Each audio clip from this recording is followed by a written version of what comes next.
الشيطان الرجيم بسم الله الرحمن الرحيم صلى الله وسلم على سيدنا محمد وعلى آله حق قدره ومقداره العظيم يا همة الشيخ واحضري لنا بهذا المحضر ولتعطفي بنظرة تأتي لنا بالظفر وبعد السلام عليكم ورحمة الله تعالى وبركاته.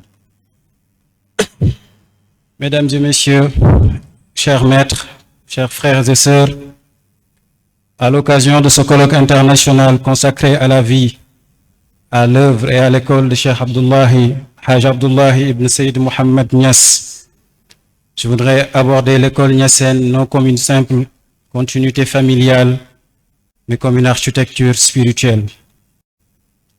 Il y a des figures que l'on peut raconter par les dates, les lieux et les œuvres. Il y en a d'autres qui obligent à penser une fonction. El Haj Abdullahi Niass appartient à cette seconde catégorie. Il ne fut pas simplement un savant, un maître Tidjani, un pèlerin, un combattant et un fondateur. Il fut le principe d'une école où la famille devient doctrine, où la doctrine devient méthode et où la méthode devient puissance de transmission. C'est dans cette perspective que j'entends le titre de cette communication. L'école niassène, rempart doctrinal et vecteur universel de la Tidjaniya.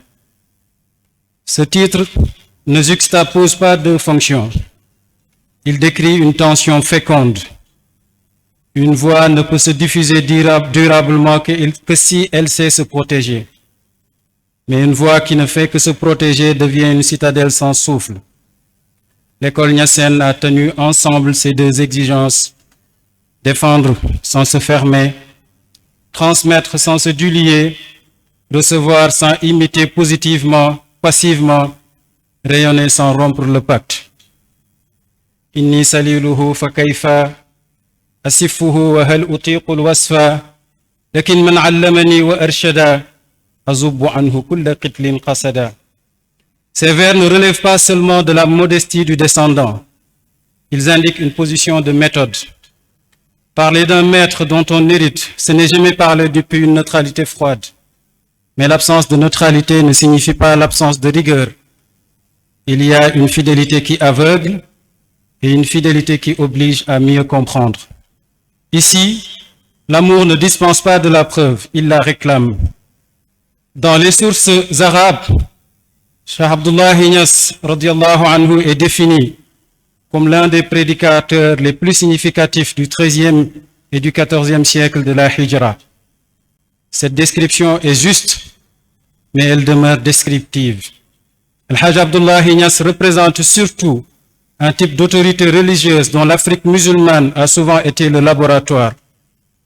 Une autorité qui ne sépare pas la science du pacte, la parole de l'autorisation, l'enseignement de l'initiation, le fiqh de la voie, le voyage de l'établissement, la mémoire de la production doctrinale. En Cheikh Abdullahi Niass, l'autorité ne repose pas ni seulement sur le sang, ni seulement sur la science, ni seulement sur la sainteté alléguée. Elle repose sur la convergence de plusieurs régimes de légitimité. فغربت شمس إذ تطلع شمس إذا ما مدى عصر يتابعه عصر. Sa naissance à Belli dans le Djolof, le 3 Zul-Qa'da en 1264, correspondant au 2 octobre 1848, est rapporté comme coïncident avec la disparition de Sidi Baddi ibn Siddin radiyallahu anhu. Cette image d'une présence qui se couche pendant qu'une autre se lève n'est pas seulement une élégance poétique. Elle exprime une théorie de la relève spirituelle. Une époque appelle un type d'homme, une crise appelle une forme de responsabilité. Une voix menacée appelle des gardiens capables de la qualifier. Son origine familiale importe donc moins comme une aristocratie de sang, comme milieu de science. Sa mère Khadija Cham appartient à une famille d'érudition.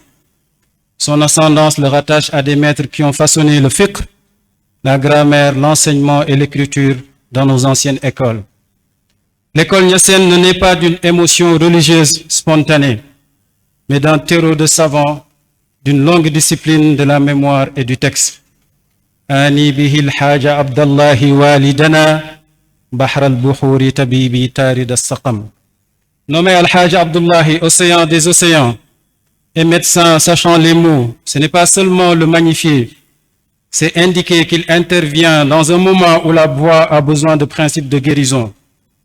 Guérison des ruptures, des confusions, des affiliations instables, des paroles attribuées sans preuve et des prétentions sans mandat.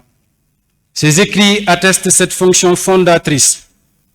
Tanbihun Nasi, imprimé de son vivant en Algérie, Mufidul Anami, Mufidul Marami, Ad-Dalailul Muhkama wal-Ajbiwa al-Mufhima, Mutahhirul Qulubi et d'autres textes encore.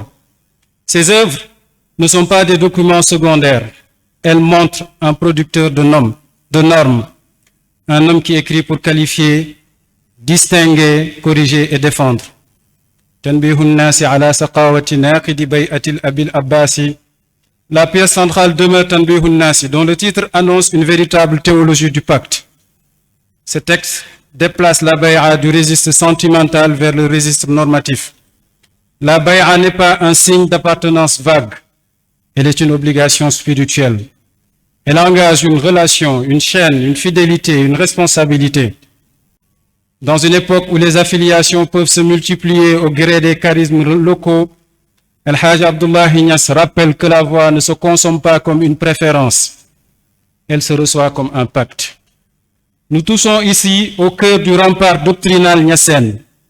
Protéger la Tidjaniya, ce n'est pas seulement répondre aux adversaires extérieurs, c'est protéger la voix contre ses propres altérations, faux maîtres, disciples instables, autorité proclamée, paroles transmises sans vérification, émotions religieuses sans discipline, prétention spirituelle sans ijaza.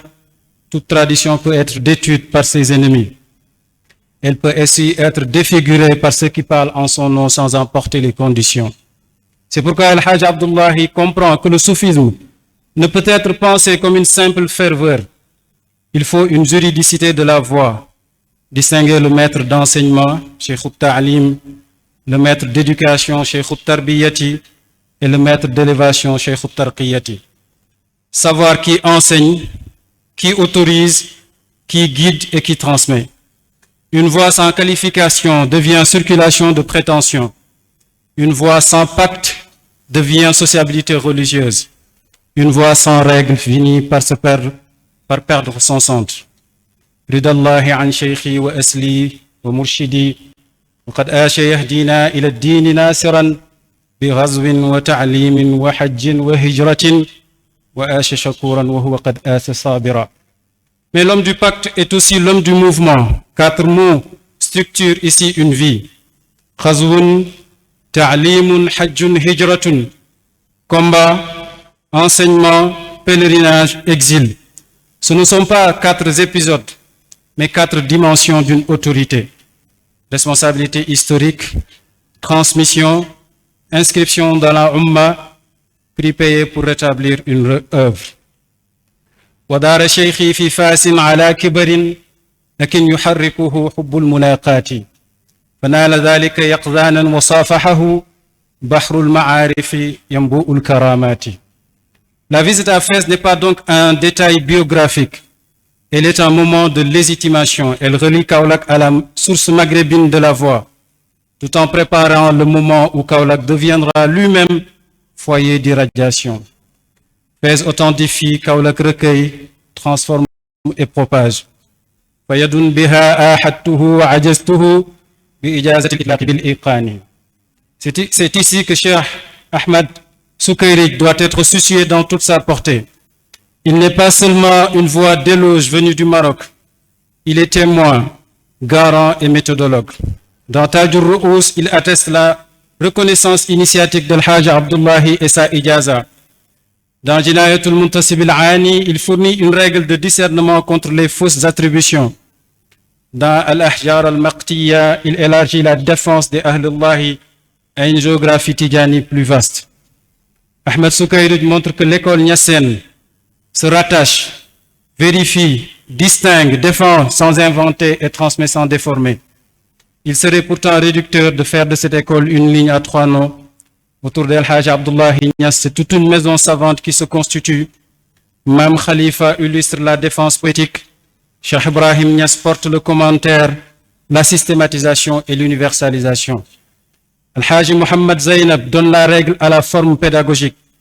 Mais il faut rappeler aussi Babakar Niass, Abou Bakr Niass, Cheikh Omar Niass radiallahu anhum et d'autres fils engagés dans l'enseignement des charges familiales, la conservation des manuscrits, la direction des foyers et la continuité de la maison. Une école ne dure pas seulement par ses figures spectaculaires, elle dure par ceux qui enseignent, copient, corrigent, reçoivent, transmettent et maintiennent la chaîne dans le service. Après le fondateur vient la défense poétique de Mam Khalifa Niass. Face à Ibn Mayaba, il ne répond pas seulement à une attaque. Il protège une grammaire complète de la sainteté, la khatmiya, les karamat, la dignité des awliya, la vision du prophète sallallahu alayhi wa sallam, la hiérarchie spirituelle et la place de Sidi Cheikh Ahmed al-Tijani radiyallahu anhu.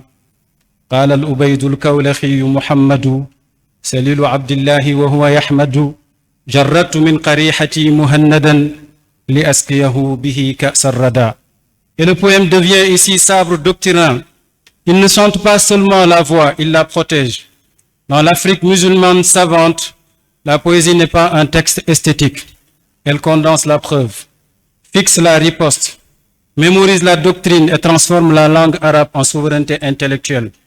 Cheikh Ibrahim Niass accomplit ensuite le geste du commentaire. Dans Sharh al-Murhafat al-Qut'a, il reprend la riposte de Mam Khalifa et la déploie en doctrine. L'école niassienne ne se contente pas de répondre, elle systématise. Elle ne s'arrête pas à la fidélité émotionnelle, elle produit des catégories. Le Cheikh al-Allam al-Arif billah al-Hajj Abdullahi wa Abdullahi huwa ahadu khulafa al-Cheikh al-Tijani fi bilad al-Sénégal.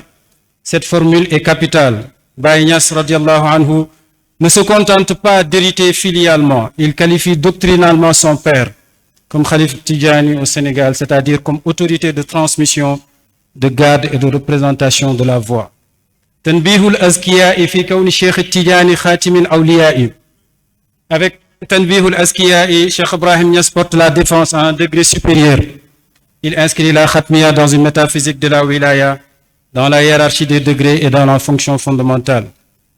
On aurait pu conclure cette communication en rappelant des vers تلك آثارنا تدل علينا فانظروا بعدنا إلى الآثار. Ces traces ne sont pas des répliques, elles sont des arguments. Elles nous disent qu'une tradition ne survit pas par la nostalgie, mais par la capacité de se penser, de se défendre, de se transmettre et de continuer à produire du sens. C'est pourquoi l'école niassienne demeure l'un des grands remparts doctrinaux et l'un des vecteurs les plus puissants de la Tidjaniya, parce qu'elle a su transformer un héritage reçu en intelligence vivante de la voix et une fidélité africaine en parole universelle. Assalamu alaikum wa rahmatullah.